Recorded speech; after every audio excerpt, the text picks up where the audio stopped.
To talk more about international relations in 2020, let's welcome our next panel. From Beijing, Qinduo Xu is a senior fellow with the Pangoal Institution and host of CGTN's Dialogue Weekend. Martin Jacques is a journalist and author of the book When China Rules the World. He joins us from London. In Brussels, Shada Islam is founder and managing director of New Horizons Project. That's an analysis and strategy company. And John Sitilides is here in Washington, D.C. He is a geopolitical strategist at Trilogy Advisors. Qinduo, why don't we start with you? I mean, we just saw Nathan's report. The year certainly started off on the right foot. We had that phase one trade deal between the U.S. and China. Seemed like everything was off to the races. And then all of a sudden, everything went off the rails. Obviously, the relationship between U.S. and China went towards a rather negative way. So describe for us the year, if you will. How hopeful were you at the beginning of the year, and where do the relations stand as we end this year? Well, at the beginning of the year, we know that unexpectedly, basically China was the first country to be hit by the virus, coronavirus over there, and then it spread to the rest of the world. So you do, right after this, phase one deal, I think there was a kind of optimism, like at least the two countries, the two sides have managed to reach some consensus on how to manage their trade relationship. Based on trade one deal, people were even looking at a possible, second phase of deal between the two countries. But unfortunately, because of the disruption of the pandemic, so basically they failed to achieve the second phase deal. But that's good enough, I guess. Since then, the relationship in terms of trade has been stabilized despite the existence of the tariffs from both sides, So at the end of this year, we know, of course, we are expecting a new administration in Washington. So, and also the expectation is like the phase one deal will continue for a while. And then the two countries will again, pick up where they left and to talk about their trade differences and to try to find an agreement, acceptable to both sides. Martin, great to see you again. 2020, of course, was the year of the pandemic. China managed to combat the pandemic. It defeated the pandemic in many respects, and that's something that's not widely reported around the world. In fact, if you look at the United States has a very different view of China. In many quarters, China is framed as a threat to the United States. What do you make of a statement like that? Well, certainly China during the course of this year has been recast, certainly in many American eyes, as a threat. And I think the reason for this is a big change in American attitudes from regarding China to be basically a partner to seeing it as a hegemonic threat to the position of the United States. And of course, it's concentrated in the form of Trump, but it's a bipartisan position. And the pandemic got completely mixed up, of course, with this deterioration in the relationship between the two countries. But I would add to that, actually, in reality, the extraordinary shift over the course of the year. I mean, at the beginning of the year, China was demonized for its handling of the pandemic, condemned in the harshest and most abusive terms. And we finished the year with America with over 300,000 dead and China being remarkably successful in its fight against the pandemic. Now, sure, in America, probably that's not achieved the recognition that it certainly should have done. I sense here, creeping in the UK, for example, to the reflections on the pandemic, the occasional mention that China's done very well. John, let's talk a little bit about Donald Trump as he leaves the White House. Of course, as you know, he ran with this mantra, "Make America Great Again." It was America first. And of course, he left the Paris Climate Accord and cut funding to the WHO. Some people would contend it's America alone in some respects, also turning his back on the Iran nuclear deal. How do you see those policies, and how will they be viewed in the prism of time, do you think? I think overall, I mean, regardless of what one thinks of President Trump's personality or his relatively unorthodox leadership style, I think historians will look to see that there will be a series of significant foreign policy successes. As we've discussed already on this program, there's been a reframing of the U.S.-China relationship, and it's not just related to what took place with the pandemic, although I think there is a profound loss of trust between Washington and Beijing right now because of the way the virus spread from China. But I think also because of China's geopolitical problems in Asia, with Hong Kong, with Taiwan, with Japan, with Southeast Asia, skirmishes along the India border, and of course the Uyghur human rights issues. So I think that's going to be a major understanding or re-understanding of the China challenge towards the U.S. And I think also Middle East peace is going to be an area where I think President Trump, in retrospect, will be given significant credit for reframing the way Israel and its Sunni Arab allies will work together to achieve diplomatic relations, build up trade, and further constrain Iran. And that'll be interesting when an incoming Biden administration looks to re-engage Iran in ways that will be a 180-degree difference from the Trump administration's policy. Qinduo, what's your response to what John had to say? Well, you know, like probably start looking at China from Washington's point of view, you would say it's it's all because of China. Now we have a poor relationship, we have a worsening relationship.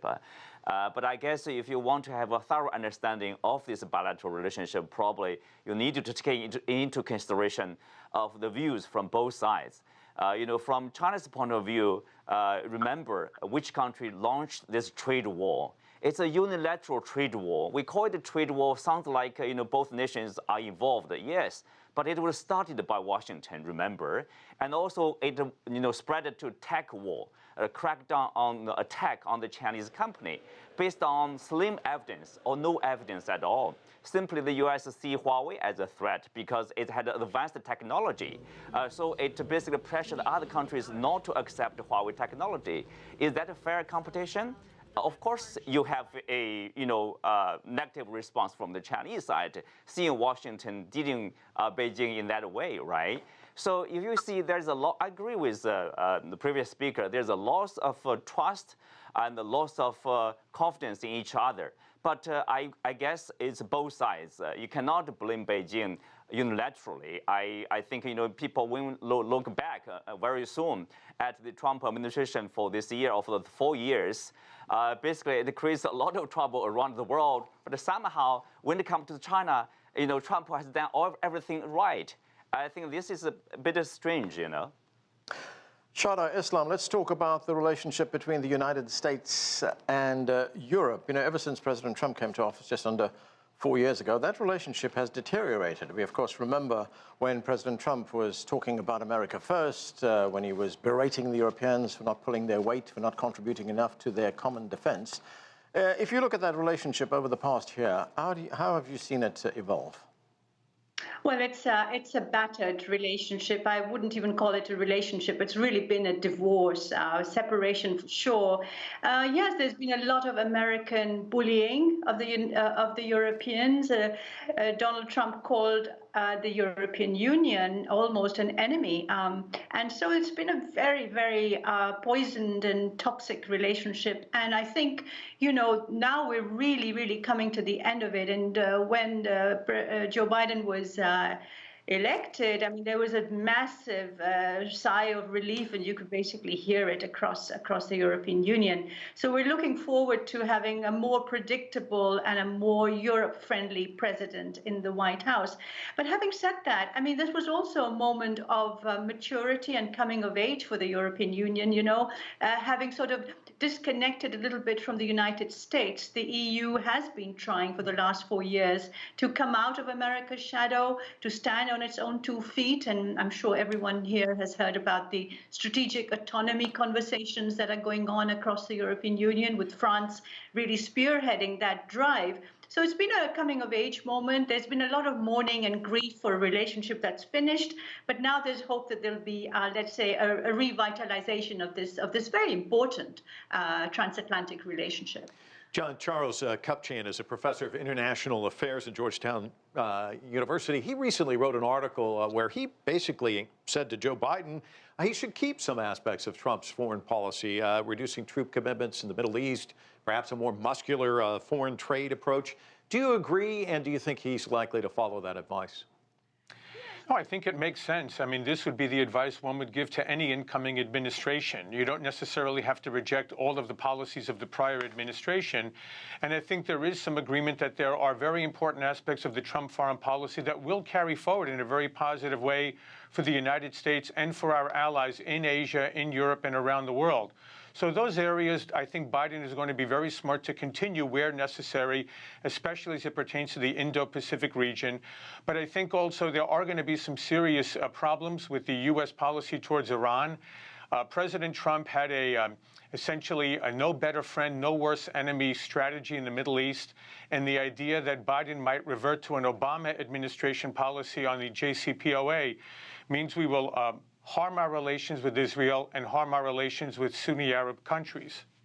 Shada, you know, we talked a moment ago about the Iranian nuclear deal. I mean, if there's something that's really distinguished the United States foreign policy over the past few years, it's Donald Trump's policy of looking inwards, of America first, and unilateral in many instances. But with Joe Biden now coming to office, do you see that term multilateralism coming back? Yes, that is absolutely right. I mean, there are real strong hopes here in Brussels and across the European Union that what we call effective multilateralism, you know, coming back to the WTO, reinvesting in the World Health Organization, reinvesting in the United Nations per se, there are hopes that Biden will do that. And I think some of his choices for key posts in his incoming administration showed that there is a recognition that America has to come back to the global table. But having said that, I think in Europe we also realize that the world has changed a lot in the last 4 years. I mean, it's not just America first vis-a-vis European Union, but the rest of the world. And of course, the rise of China, the emergence of India, the important role being played by Japan, the need for action in Africa, all of these priorities are very much there as well. So yes, Biden should come back, but he shouldn't expect to be, as he said himself, that he wants to be the leader again. I think the world has changed a lot, and leading this new world is going to require more than just one country. It requires alliances and coalitions. That's what the Biden administration will have to realize.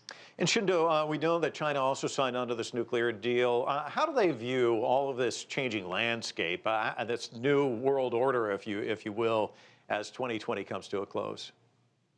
Well, for China, you know, China has always been espousing the idea of a multilateral world. Of course, the U.S. does not welcome this concept, but the world has changed, as the previous speaker pointed out. You know, with the rise of China, rise of India, and the regional blocs in different parts of the world. I would say, you know, like multilateralism has never been absent. You know, not long ago, there's an agreement, comprehensive agreement, that is RCEP trade agreement, 16 countries, you know, in Asia-Pacific region. So that is something, that is the commitment of the Asian Pacific countries, commitment to multilateralism, commitment to free trade, despite the practice of unilateralism and American first by the Trump administration. Of course, with the Biden, the administration upcoming, I would say, in general, people welcome if there's a return of multilateralism. When it comes to this, the nuclear issue, like Iranian nuclear issue, that's a good example. Successful agreement, successful effort by multiple players to solve a very thorny issue. But unfortunately, it was rolled back somewhat. And hopefully, it will be dealt with effectively with the participation of the major powers like European Union, Germany, France, China, UK, and the United States. Hopefully, they will be able to maintain peace and stability in that region.